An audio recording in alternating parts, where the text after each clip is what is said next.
Welcome back to What Arty Noobs for General Disturbance. This is a Grille Tier 5 German SPG. It's on the southwest spawn of Karelia and it's under my command. Okay, battle started. Well, you can see 2 marks of excellence on my barrel. Yes, I've played this Grille quite a lot. And well, I'm moving off to a firing position because I don't want to stay out front where everyone can see me. 19.83 seconds on the reload, 15cm howitzer, which is capable of doing 540 alpha. It's also fairly accurate with a burst radius of 7 meters. Okay, I found a firing position and I'm ready to go. And as usual, fire straight towards the horseshoe. Okay, dialing in on target. T-34 shielded coming up to the top, and he's bound to head in that direction, so I'm dialing in ahead of him.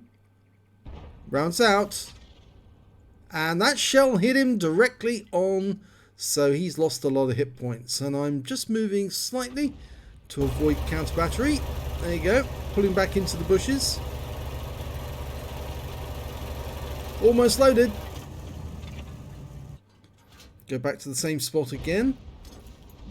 Oh, and we've got a Panzer IV-H this time.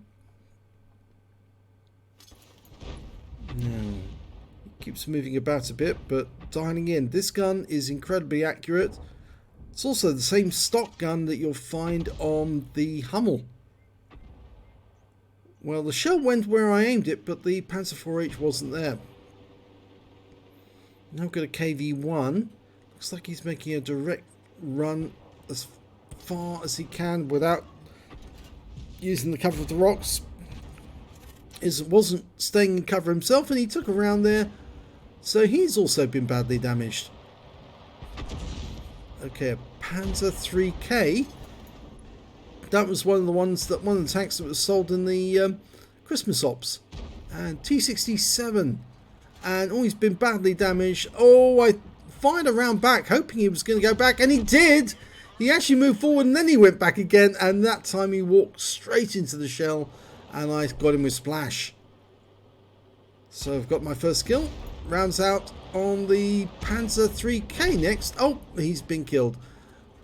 Okay, we're ready to go. There's the Panzer IV-H that we saw last time, and I got a bit of reticule bloom there.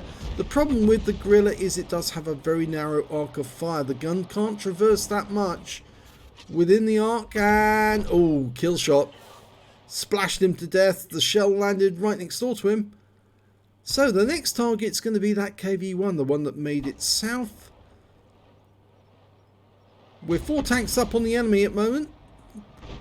And oh, we just lost one. And fire a round ahead of the KV-1, but it just landed in front of him.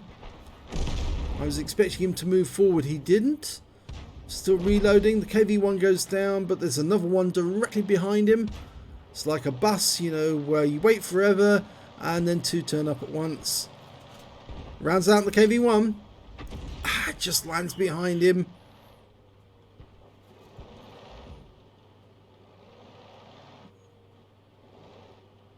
He's pulled back. I can't do anything if he stays behind cover like that.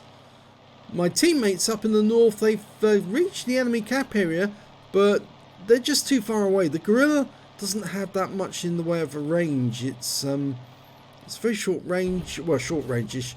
It can fire about 3/4 of the way up the map. I could probably just about hit that AMX CLC, and I'm actually having a look at a Stug 3G on the horseshoe. And if he stays where he is, I might be able to get around into him, but we lost sight of him. Tree went down, so he's probably near that tree. So I'll fire around at that spot. Reloading again. And we're starting to lose guys. In fact, now the enemy has managed to claw back quite a few. We're only 1 up on the enemy now. Our attack force in the north is down to the IKV and a pair of T-67s. And one of those is actually in the swamp. And the enemy's got T-67 up on the horseshoe as well as that Stug 3G. Well, there's the T-67. He's very low on hit points. I might be able to take him out if I can get a shell near him. Now I'm anticipating that T67 is going to go down into that corner. I fire around him, but no, he's not there. You've got to anticipate where the enemy might fire from, and that way you can put a round in there. Still no sign.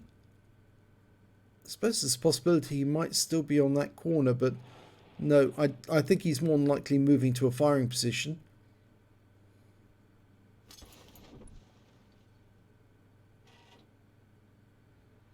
That KV-1 is sort of like holding that corner.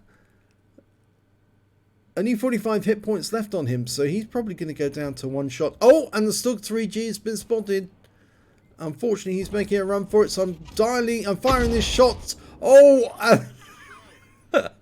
well, that worked. I was firing a snapshot at that Stug because I couldn't dial in. I just didn't have the time, so I just trusted to RNG, and the shell hit the target. So that's my third kill. KV-1 taking a peek. Could this be the end of him? I'm loaded, ready to go, and oh, we're losing more guys in the north, but we're now 2 tanks up on the enemy.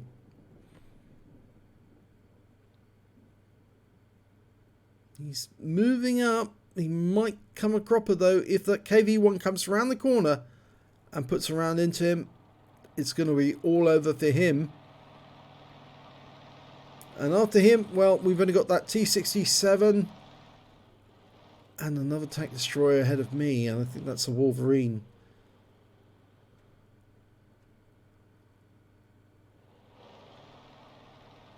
Still no sign.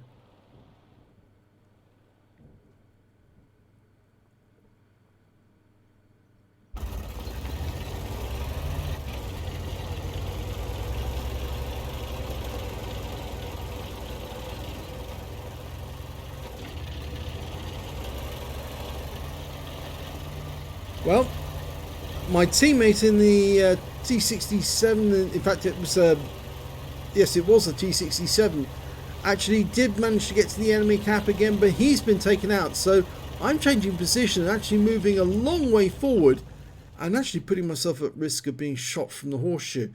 But the T67 on the enemy team has been seen, and he has actually flipped his vehicle and gets taken out. He must have gone up against the side of that rock, and he's such a light vehicle that he actually managed to flip it. So I'm going to get motoring because there's no tank on no enemy tank on the horseshoe now, just our T67, and so that allows me to move up on the enemy cap and get well within range of the enemy.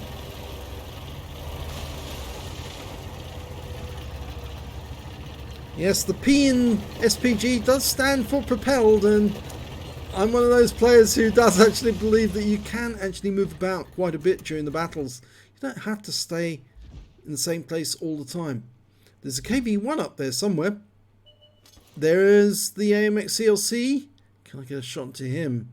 I'd rather like that. He's actually fairly low on hit points, so I'm dialing in at that position. Rounds out and ooh, stuns him. And the KV-1's been spotted. And unfortunately, the M10 RBFM goes down to the enemy Arty, which is a Fifi. Still loading, but I think that AMX CLC is still in that little corner. I'll fire another round in just in case he's there. And he's not. He's moved. Well, the scores are now even. They've managed to claw their way back. The enemy Fifi just killed our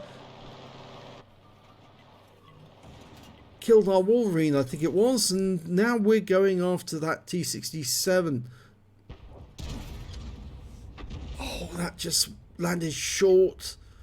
I've got a long reload now. Just hope our T67 survives, and he does, because our KV-1 takes out that T67. And that means now there's a KV-1 and AMX CLC. That's all that's left because the Fifi got killed.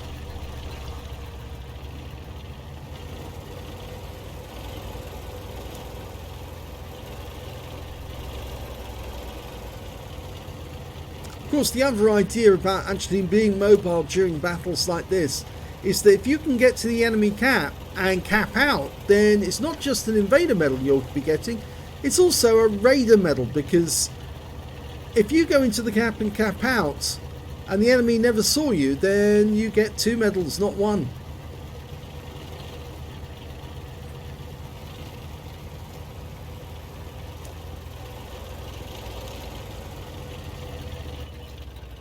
Okay, there's the KV-1. He's coming back up onto the hill, so I'm just going to stay in this spot for the moment. I could easily loop a shell over that ridge line. I fire around in. Oh, that was a bad snapshot, that one. It landed well short, but it was within the reticule because it wasn't fully dialed in. And that just goes to show us, again, you shouldn't snapshot. I know I got that stuck by a snapshot, but ideally you want to dial in on target. There's the enemy. They're defending their cap. And again, another shot wasn't fully dialed in. And I missed the AMX CLC and hit that rock instead. Oh, the enemy loses their AMX CLC, and now it's just the KV-1. I'm loading as fast as I can. The T67's very low on hit points. And I get a big hit on the KV-1. But it's now just our T67 and myself. So this could go down to the wire. And I'm trying to follow him, and I got that narrow arc of fire, which means I got a reticule bloom.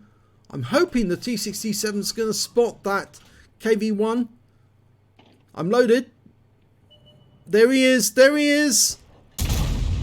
Oh, yes! Takes him out to win the game.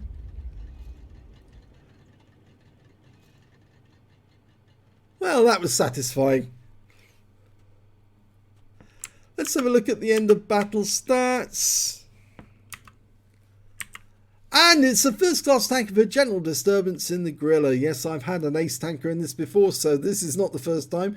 A fighter badge for getting at least 4 kills, I got 4. A bruiser medal for getting at least 5 critical hits, I got 14 in this one. And I did pick up the high caliber for dealing the most damage in that battle, and my win rate was 5,093. Let's have a look at team score. There you go, top of the table, 1,591 hit points of damage. I was the only player to get over 1,000 hit points of damage. The next high scorers were the enemy T67s. One got 903, the other got 901. When it came to kills, well, yes, it was me shared with the T67. We both got 4 kills, and then one member of the enemy team there, Fifi, managed to get 3. And when it came to base XP, it was, yes, me with 761. I got the top in all 3 columns. 626 to the T67 and 551 to the KV-1. I fired 18 rounds in that game, got 5 direct hits and 1 penetration, 10 splash. Damage of 1,591 hit points, of which 1,439 were at more than 300 meters. I damaged 6 in the enemy, killed 4, and did 171 hit points of stun assist off 7 stuns.